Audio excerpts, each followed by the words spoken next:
फरीदाबाद में रिपोर्टर इल्ताफ हुसैन छुट्टो जी ख़बर मुताबिक़ फरीदाबाद में BHU सरकारी अस्पताल में ॿारनि जा चॉकलेट ऐं पैसा न मिलण ऐं सरकारी अमलदारनि ख़िलाफ़ शहरियुनि जो एहतिजाज। DC दादू DHO दादू खां नोटिस वठण जी अपील कई। फरीदाबाद वासी नज़ीर चांडियो ऐं संदसि घरवारी बेनज़ीर चांडियो एहतिजाज कंदे चयो त फरीदाबाद सरकारी BHU अस्पताल में ॿारनि जी खाद खुराक जा चॉकलेट ऐं पैसा मिलंदा आहिनि। सरकारी अमले 7 दफ़ा चकर काटराया आहिनि पर चॉकलेट ऐं पैसा गुरहारियुनि औरतुनि खे ॾियण लाइ तयार न आहिनि। उन्हनि चयो त सरकारी अमलो सिफारिशी औरतुनि खे जल्दी में चॉकलेट ऐं पैसा ॾियनि था, बाक़ी असां ग़रीब मिसकिननि खे वापसि करे छॾनि था।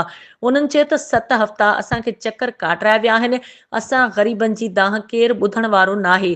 उन्हनि सिंध जे वॾे वज़ीर सैयद मुराद अली शाह, हेल्थ जे सूबाई वज़ीर अज़रा पेचूहो, तक जे चूंडियल नुमाइंदनि DC दादू ऐं DHO खां मुतालबो कयो त निशोनुमा चॉकलेट ऐं पैसा ॾींदड़ सरकारी अमले ख़िलाफ़ क़दम खयां वञनि ऐं ग़रीब मिसकिन औरतुनि खे रुलाइण खां बचायो वञे।